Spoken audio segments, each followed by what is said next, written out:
return to the Mac. Get up what it is, what it does, what it is, what it isn't. Looking for a better way to get up out of bed instead of getting on the internet and checking a new hit. Me get up, first shot, come strut walking. A little bit of humble, a little bit of cautious. Somewhere between like Rocky and Cosby's for the game. Nope, nope, y'all can't copy yet. Glad moonwalking, and this here is our party. My posse's been on Broadway, and we did it all way. Chrome music, I shed my skin and put my bones into everything I record to it. And yeah, I'm on. Let that stage light go and shine on down.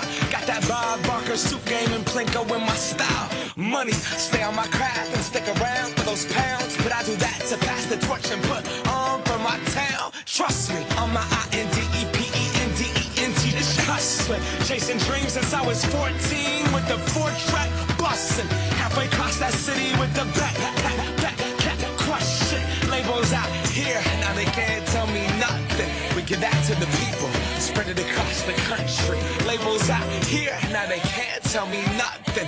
We give it to the people, spread it across the country. Here we go back, this is the moment, tonight is the night. We'll fight till it's over, so we put our hands up like the ceiling can't hold us. Like the ceiling can't hold us. Here we go back, this is the moment, tonight is the night. We'll fight till it's over, so we put our hands up like the ceiling can't hold us. Like the ceiling can't hold us. Now, can I kick it? Thank you, yeah, I'm so damn grateful. I grew up really wanna go fronts, but that's what you get when Wu-Tang raised you. Y'all can't stop me, go hard like I got an 808 in my heartbeat. And I'm eating at the beat like it gave a little speed to a great white shark on Shark Week. Wow, time to go up, gone, deuces goodbye. I got a world to see, and my girl, she wanna see Rome. Caesar make you a believer, nah, I never ever did it for a throne. That validation comes from giving it back to the people. Now, sing this song and it goes like, raise those hands, this is our party.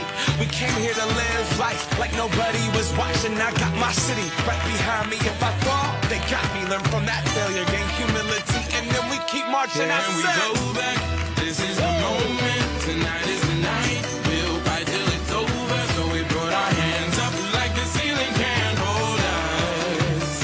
Like the ceiling can't hold us. Go back, this is the moment, tonight is the night. We'll fight till it's over, so we put our hands up like the ceiling can't hold us. Like the ceiling can't hold us.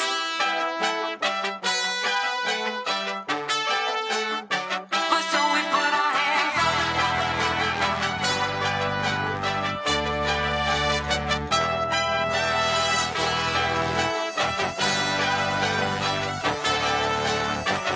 So we put our hands up.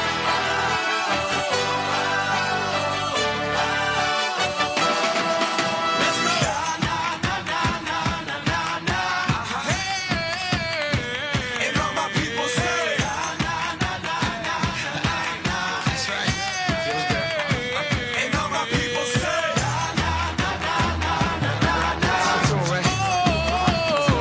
and all my people say,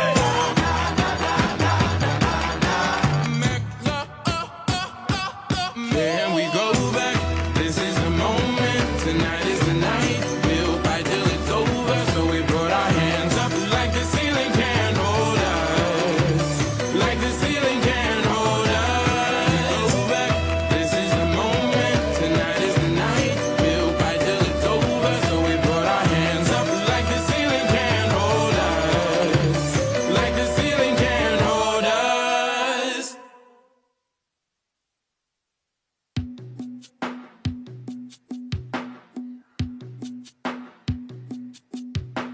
Ooh, I got a body full of liquor with a cold, cold kicker, and I'm feeling like I'm 30 feet tall. So lay it down, lay it down. You got your legs up in the sky with the devil in your eyes. Let me hear you say you want it all. Say it now, say it now. Look what you're doing.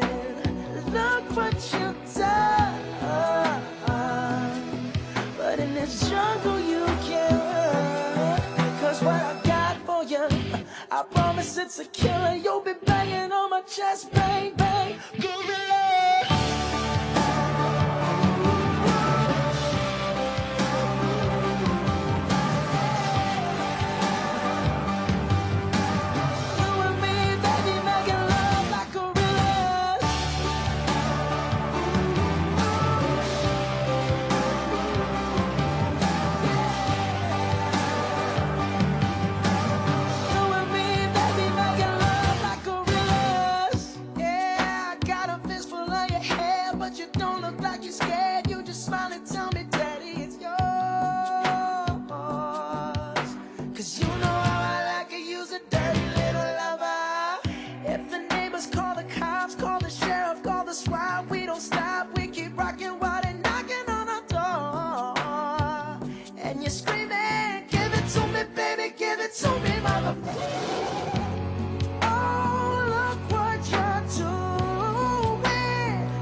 blast, bang, bang, gorilla.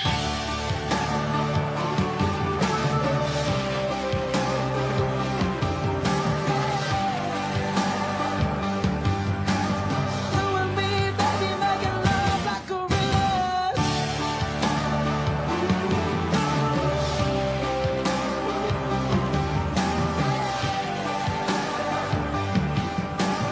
You and me, baby, making love like gorillas. I bet you never ever felt so good, so good. I got your body trembling like it should, it should. You'll never be the same, baby, once I'm done with you. Ooh, ooh, ooh, ooh, yeah.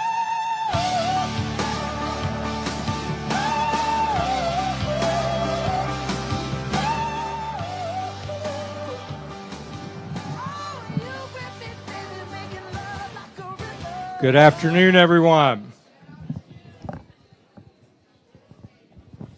How's everyone doing today? Great. My name is Craig Cunningham. I'm the Director of Campus Life here at BBC and the co-chair of the Diversity Day Committee, along with Professor Diane Newman. First, I want to acknowledge all the members of the Diversity Day Committee that has been planning this event for the past 10 months.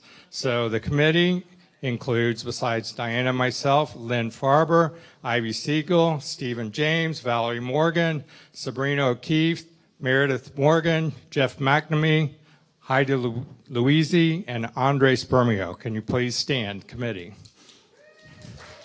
and be recognized? All right.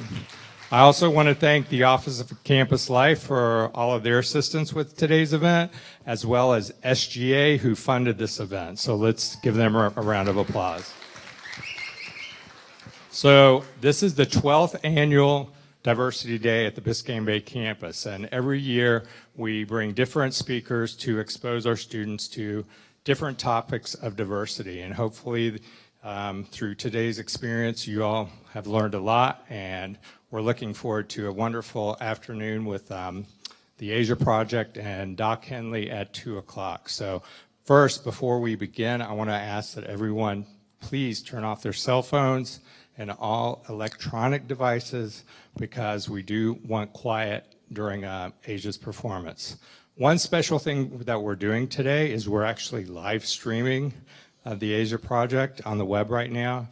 This is in order to serve our FIU's online student population. So this is a first that we're doing, and hopefully it'll work well. And there are people out there watching this live, so we want to welcome everyone on the web as well. So without further ado, I want to introduce this afternoon's performance. Since 2009, the Asia Project has toured over 400 colleges with an acoustic music poetry act that has amazed audiences all over the country.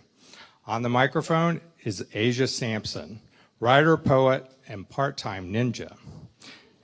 He has been seen on HBO Def Poetry Jam and has shared the stage with such artists as Jill Scott, DMX, Mos Def, Dead Prez, and KRS-One.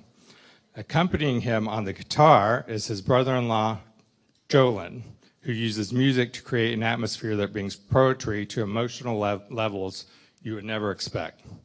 Together, they have been featured on TEDx, and they have broken college booking records for the most booked poetry act, garnering them the awards of the APCA College Performer of the Year and 3 times APCA Spoken Word Artist of the Year. All right, so maybe Asia isn't the ninja we said he was, but we can guarantee you this: you'll never see them coming. So we've had the privilege of having Asia here several times. We know you're going to enjoy it. So let's give a big warm welcome to the Asia Project.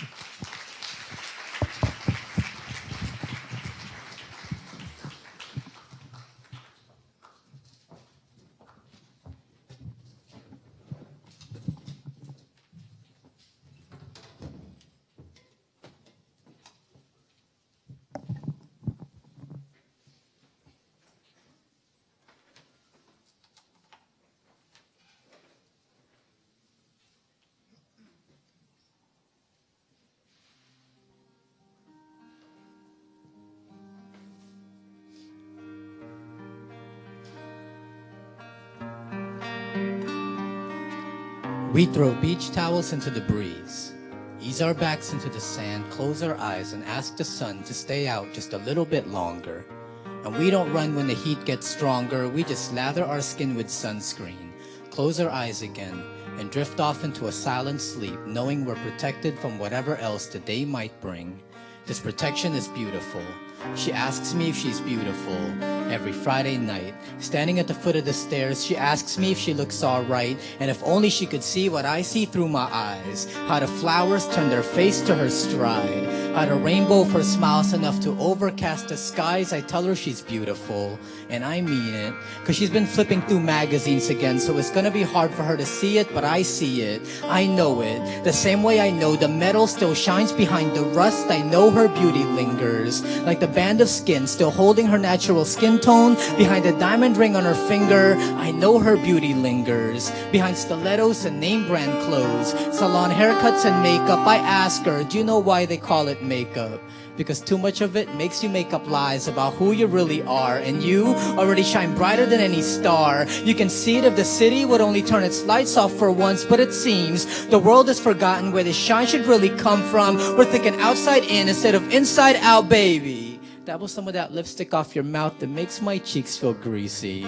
Some days, she doesn't believe me. Those days when she's at her worst, when nothing else hurts more than her reflection staring back at her. Every tear drips like Chinese torture. Face down in the aftermath, her confidence shattered to a pile of broken mortar. She is left defenseless while we make battlefields out of skin, silicone and collagen being buried beneath like landmines. We're recruiting girls as young as 9, putting them through boot camps of crash diets and bulimia, using Revlon for war paint, Gucci for body armor, Coach Purses, expensive distribution. Beauty versus vanity, and vanity is slicing beauty up her sternum to expose her flaws for the rest of the world to gawk and laugh at. If you think I'm taking that metaphor, ask yourselves how many times we've cut down others for not meeting our superficial expectations. Yesterday, I saw a 14-year-old girl wearing a skirt shorter than my father's ambition, and I can just imagine that while she powders her face in the bathroom, downstairs on the TV, pedophiles are getting caught staring stupid into the hidden cameras of Dateline NBC. I wish I could tell her I'm sorry. I'm sorry we let you down. I promise you can return to slumber parties and gossip. The world decides to finally come around. I'm not self-proclaimed righteous. In fact, I've stared at more cleavage than I can count. But if there's any glimpse of any honesty left in me, then let it be the way that honesty should sound. You're beautiful. You're beautiful. And I'll repeat it until it saves you. Until you learn you can spend an entire time in a bathroom, but it will never compare to how perfect you already are, exactly the way God made you. So let the flowers turn their to your radiance, let your heartbeat pulsate to your skin, marvel at your magnificence in the mirror, spin then do it again. Beauty is nothing more than confidence, and vanity is nothing more than shackles and love. Love will never equal a man who the carpet burns from trying to run out your door with his pants around his ankles, wear your smile like a sundress, wear your mystique like sunscreen, to protect you from being the ugliness of beauty magazines, because the sun is shining and the sunscreen will help you see that the protection will always be beautiful. Just as you will always be beautiful, you will always be beautiful to me. What's going on, FIU? Man, y'all look good. It's so glad to be home. I mean, for lack of a better word, y'all look really diverse this day. It's just for you. My name is, we are the Asia Project. I'm trying to figure out why this is like cutting off in and out. That's what she said. Before we start, can y'all give a big round of applause to my brother-in-law Jolin on the guitar one time? I am so glad to be home. Like, okay, y'all don't know, I'm from South Florida. I've lived in South Florida since 1996, I believe. I've been living out here forever, but because we've been on tour so much, we haven't been home that often. So today I was able to come back. I was able to fly back yesterday, and I forgot like how much I've missed Latin food. Like, as soon as I got off the plane, I'm like, okay, I gotta find like little Havanas or something, because I am so hungry. And it's been so long. Like, we tour places like North Dakota and stuff like that, like y'all, we're lucky out here. Like it's hot outside. Like, in other places like North Dakota, it's like -4. Like you could throw hot water and it turns into steam before it hits the ground. Like that's how cold it is. My nipples would freeze and fall off. Like, so I'm so glad to just be home. But, here's the thing, all day you guys have been doing all this diversity stuff. I have this belief that nothing happens by accident, right? You're all here for a reason. You could have been somewhere else, but somehow or the other you ended up here today. And you may not know what that reason is, but hopefully by the time you leave, you will have been like, wow, I'm so glad I went. I really needed to hear the things that I heard today. And that's my job, right? But the show is going to suck if y'all don't follow my one rule, and I only have one rule. That is, we got to treat this poetry show like sex. Ladies, right? Okay. And what do I mean by that? Let me explain. That means that if you and I are in the same room together, which we are, right? And I'm going in, son, right? Like I am throwing down. I am screaming, yelling your name. I'm giving you moves I've never given anybody before. Crouching tiger, hidden dragon type stuff, right? I give you all that. And you just lay there. It's going to get awkward real quick, right? So that means that throughout the show, you're more than welcome to laugh. You're more than welcome to cry. You're more than welcome to cheer. Whatever kind of energy you give us, which you've already been showing in that first poem, is the same energy we're going to give right back. Now, if you've never been to a poetry show before, I'm going to teach y'all some things. You could yell stuff. You could yell stuff like, speak, poet! Like you could yell that, right? Or you could yell, go in, son! You could do that one, right? Or if you don't want to scream, you could do little things like, right? Or ooh, or you could snap your fingers. Basically, any kind of sign that lets me know I'm doing my job right, then it tells me to go harder. Do you see how this metaphor works, right? Okay. So if you're ready for a poetry show, make some noise, make some noise, make some noise. Oh, I love South Florida. All right. So before we get to the serious stuff, I'm going to do something real fun. Now here's what's going to happen. I can only do this poem for maybe 3 or 4 more years because I realize every time I come back to do a school, I've grown up to be a year older, but the audience has stayed the same age, right? So eventually this generational gap between us is going to grow really wide and I won't be able to do this poem anymore. But so far I found everyone's still somewhat old enough to know the things I'm about to talk about. So if you remember what it was like growing up in the 90s, make some noise. Where y'all at? Yeah? All right. Awesome. So here's how this is going to go down. I'm going to do this poem. And if you hear something that you remember growing up, then you need to be the one to scream louder than everybody else, right? Why? Because I don't want to feel old up here, all right? Don't make me feel old. I don't care if it's only 2 or 3 of you that yells, like screams. That lets me know I'm not alone. And, we will vibe out together, even if it's just like 3 of us, right? Yeah. So when I do this poem, if you don't scream, then that lets me know you have absolutely no idea what I'm talking about. And in a situation like that, I will stop in the middle of the poem and I'll give you the background origins of where that part of the poem came from. All right. It'll be like History Channel up here. Y'all got it? Yeah? All right. So here you go. So I want to love you like the 90s. I want to love you like gazelles and cross-color overalls. I want to love you like a new pair of Feelers and K-Swiss kicks. I want to love you like Junior Dance 1996, where you and I can rock the same outfit, airbrush t-shirt and oversized flannel. You with the Aquanet hair, the fan above your forehead. Me with the Gumby flat top that leaned to the side. Taking prom pictures, posing next to a plastic pillar with a castle in the background. I want to love you like the 90s. I want to love you like Jordache backpacks and Trapper Keepers. I want to love you like you love your beeper, Motorola Bravo, clear case with a chain on it. And when it goes off, you'll know it's me because I'm the only one that beeps you 143. Love. Oh, some of y'all know? Okay. Okay. See, there's a lot of youngins in here, so we got it. Okay. If you don't know what 143 is, raise your hand. Be honest. It's okay. You're going to learn today. All right. Okay. So back in the old days, right, before you could text message somebody, you can only beep them. And if you beep somebody 143, that means what? I love you, because 1 letter in I, 4 letters in love, 3 letters in you. See, y'all get it? See, fellas, you can look at a girl now like, girl, 143. You see how that works? See, love never needed text messages and cell phones because we both know it ain't love till I'm throwing rocks at your bedroom window. It ain't love until I have the guts to call your house at 11 o'clock at night, hoping your father doesn't wake up because you know you're not supposed to call a house at 11 o'clock at night. But we got a system. Call and hang up after the 2nd ring. And we never had to worry about the battery dying because our phone had a 30-foot cord that we from the kitchen, down the hall, and into your bedroom while we're talking to the night saying things like, you hang up first. No, you hang up first. Until we both agree to stay on the phone till we both fall asleep. I want to love you like the 90s. Back when we made book covers out of paper bags. Back when we passed notes in class, the ones we used to fold with a little flap that says pull. Back before Facebook turned us into disconnected fools. I don't need a status that says in a relationship. I need a status that says we go together. I don't need you to like my comments. I need you to check like at the end of my letter. And by the way, writing and checking maybe is not an option. Pick a color. Blue, B-L-U-E. You do like me. I want to love you like the 90s. Back when love was as reliable as TGIF on Friday nights. I want to love you like that. Make you the Kelly to my Zach. The Laura to my... I'm going to do this one at a time then. The Laura to my Urkel. The Gina to my Martin. The Topanga to my Corey. I want to love you like the 90s. Back when MTV actually played music videos.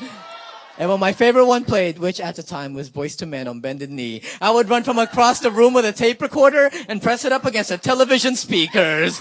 If you listen to my tapes, most of my songs have my sister's voice in the background and me going, shut up, I'm recording. I want to love you like the 90s. Back before iPods made music too complicated, love never needed 2,000 songs. It only needed 3 albums. Together Forever by Shy, Heartbreak by New Edition, and the Boomerang soundtrack. I want to love you like a time way back when lyrics could describe exactly how I feel. I want to love you like the 90s. Back when making a playlist meant dubbing you a mixtape. I want to love you like cassette. The kind of love that even when it gets tangled, we just have to stick a pencil into the spool and reel it back to normal. I want to love you like portable Sony CD players. The kind of love that even when it gets scratched, we just have to wipe it on our sleeves because love just needs a little touch. To make it move, I want to love you like Nintendo. And for the record, I know Nintendo came out in the 80s, but when you're poor, you never get to own anything the same year it comes out. Mine was hand-me-down and broken. I had to put books on top to keep the cartridge from popping up. But like love, sometimes you see the little pressure to make it work. Love has never been anything more than a collection of memories, has always been full of possibilities as the future that lay before us. So I want to love you like the 90s, never wanting to leave it behind, never wanting to grow up.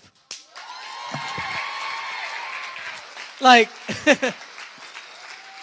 I could always tell, like, who's in my age group, right? Because I look around and they know exactly what I'm talking about. Then I look at some of the younger guys who are like, I have no idea what he's talking about. All right, well, speaking of, okay, here's something we can all relate to. Speaking of growing up, how many of y'all had, like, really strict parents growing up? Make some noise. Where y'all at? By the way, y'all don't need to raise your hands. This is not class. Y'all could just scream it out. It's cool, right? So let me ask y'all a question. See, I was born in the Philippines, but I was raised in California, right? And back when I was young, my parents raised me the way people. Oh, who's from Cali? Oh, that's what's up. Are you really? Wait, is it Northern or Southern California? Are you Northern or Southern California? Oh, forget it, yeah, man, whatever. Oh, that's different. It's not the same. Telling you, let's say North Miami and North California and South California has the same in common as like Miami and Jacksonville. It's like two different, you know what I mean? They're like different. It's just, but it's all good. You're from Cali, West Side. Okay. So let me ask you this, because, I was raised Filipino, so I never got to see how how American parents raise their kids except through my friends. So just so I know it's not just where I grew up, think back when you were a kid, right? You're chilling in your room, just minding your own business, not bothering anybody. And one of your parental units wants you to come to the kitchen because you're in trouble. How do they normally call for you when you know you were in trouble? Full name, middle name. Anybody got parents to go through all your brother and sister's names before they get to yours? Like even the cat, like for real? Okay. So here's what I'm going to do. On the count of 3, I want everybody in here to imitate one of your parents at the top of your lungs, right? I literally want you to scare the person next to you like this is how it used to go down in my house. You need to recognize. The loudest person I hear, I will give you a free CD. I swear. All right, ready? 1, 2, 3. That's it? All this many people? And only I heard her over there. That was it. Are y'all scared? Like you think your parents are here? You're going to get in trouble? Well, like I said, I'm Filipino, right? And in my house, whenever we were in trouble, our parents feel like we are not worthy to be called by whatever name we were given at birth. Like, that's how big in trouble we were. So in my house, whenever we were in trouble, all our parents had to do was do this. And like, you know, like you're supposed to come, right? If you don't believe me, sneak up behind any Filipino person that you know and go, psst, and watch him jump. I swear it works every time, right?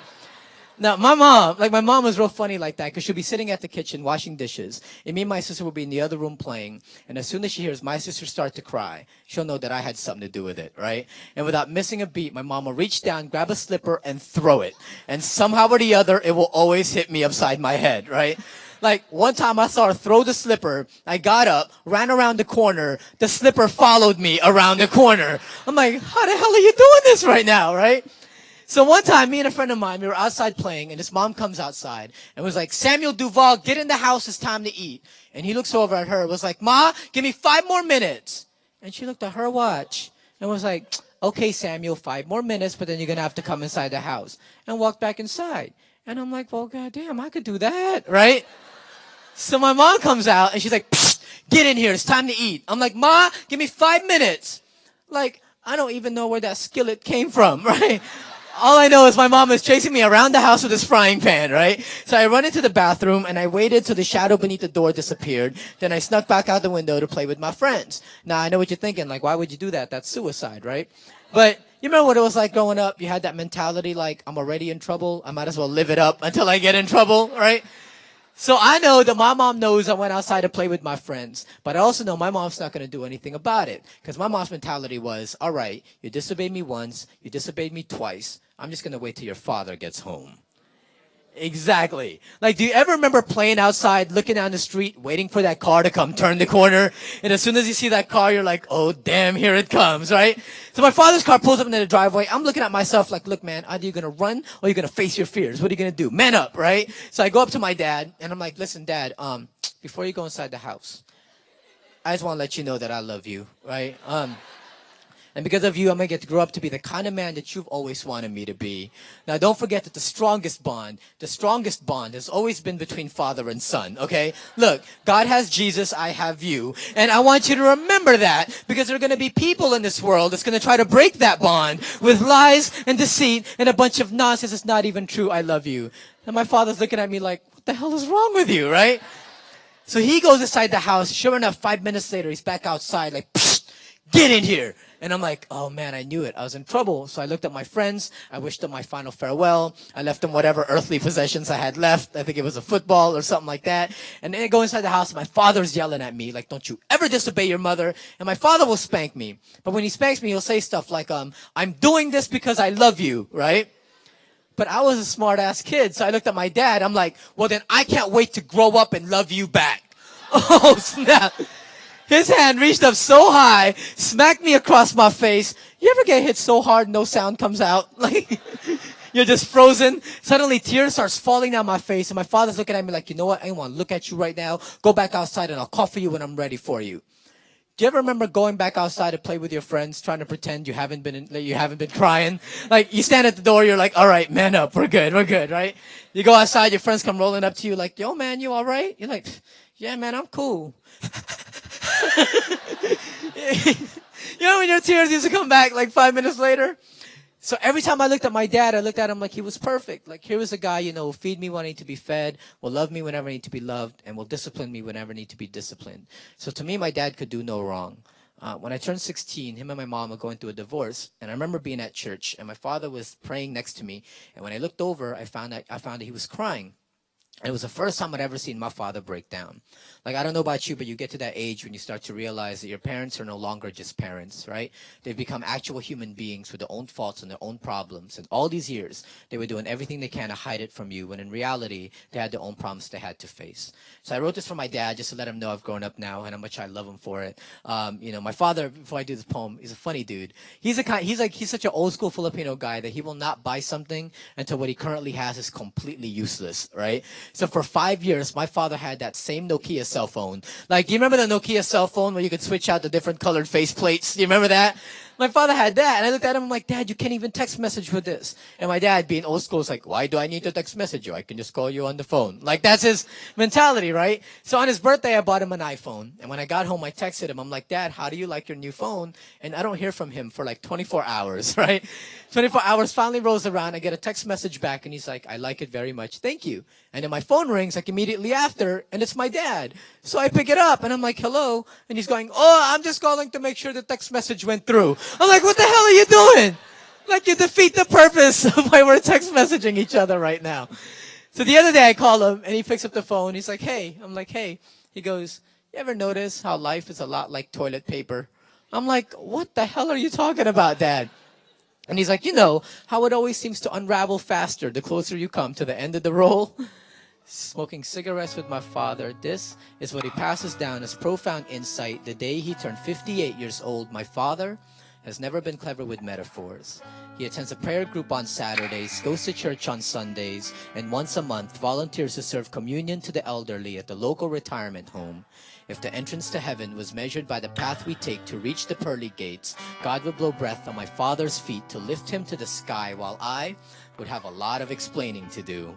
I spend most days dodging confession booths, while my father serves salvation like 6 o'clock medication to folks who think of communion as the frequent flyer miles we rack up to get to heaven. Some of them have cashed their tickets by the time my father returns.